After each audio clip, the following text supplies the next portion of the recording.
التي كنتم توعدون বাংলাদেশ জামাত ইসলামী দিনাজপুর জেলা শাখা কর্তৃক আয়োজিত আজকের এই বিশাল কর্মী সম্মেলনে সম্মানিত সভাপতি দিনাজপুর জেলা আমির জনাব অধ্যক্ষ আনিসুর রহমান, আমাদের মাঝে প্রধান অতিথি হিসেবে উপস্থিত আছেন দক্ষিণ পূর্ব এশিয়ার সর্ববৃহৎ ইসলামী আন্দোলন বাংলাদেশ জামাত ইসলামীর সংগ্রামী আমির, নতুন বাংলাদেশের উপকার জনাব ডক্টর শফিকুর রহমান।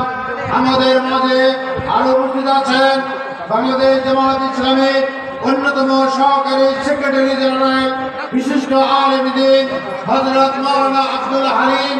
আরো উপস্থিত আছেন কেন্দ্রীয় স্থানীয় নেতৃবৃন্দ, অমুসলিম নেতৃবৃন্দ, বিশিষ্ট অন্যান্য ইসলামী দলের নেতৃবৃন্দ, প্রশাসনের দায়িত্বপ্রাপ্ত সদস্যবৃন্দ, প্রিয় সাংবাদিক বৃন্দ এবং উপস্থিত কর্মী ভাই ও বোন, আমি কথা বলতে চাই, আমাদের দেশে একটি দল মনে করেছিল জামাত ইসলামী শেষ হয়ে গেছে, নিঃশেষ হয়ে গেছে, কিন্তু জামাত ইসলামী প্রতিটি কর্মী, প্রতিটি সমর্থক, প্রতিটি রক্ষণ তারা ছিল ইমানি বলে বলিয়া। তারা দমিত হয়নি, ইমান হারা হয়নি, সাহস হারা হয়নি। তারা এই নির্যাতিত অবস্থায় ইমানি চেতনায় উজ্জীবিত হয়ে কাজ করেছে। তার প্রমাণ এই মাঠে মহাসমাবেশ হয়েছে, আর সেই মাঠে ওই মহাসমাবেশের মতোই জামাত ইসলামী আজকে কর্মী সম্মেলন করছে।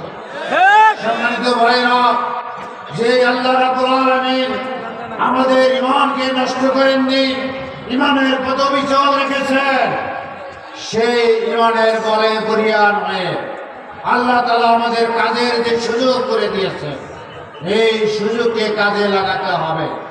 আল্লাহ বলছেন, লাইন শাকারতুম লাযিদান্নাকুম ওয়া লাইন কাফারতুম ইন্না আযাবি লাশাদীদ।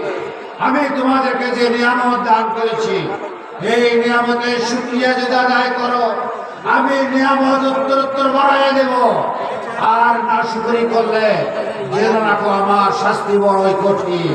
কাজেই আমাদেরকে আল্লাহ বিজয়ের নিয়ামত পাওয়ার আশায় এদেশে কোরআন সুন্নাহর আইন প্রতিষ্ঠিত করার এই আশায় আরো ইমানের বলে উজ্জীবিত হইতে হবে।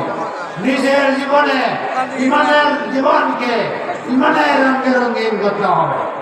আমাদের সমাজে প্রতিটি মানুষের কাছে গিয়ে কলেমার দাওয়াত দিতে হবে, ইমানের দাওয়াত দিতে হবে, ইসলামী সমাজের দাওয়াত দিতে হবে।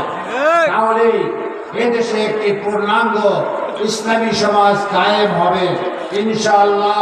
আপনাদের প্রতি এই আহ্বান রেখে আমি আমার বক্তব্য শেষ করছি। আল্লাহ হাফেজ। বাংলাদেশ জিন্দাবাদ, বাংলাদেশ জামাত ইসলামী জিন্দাবাদ। আসসালামু আলাইকুম ওয়া রাহমাতুল্লাহি ওয়া বারাকাতুহু।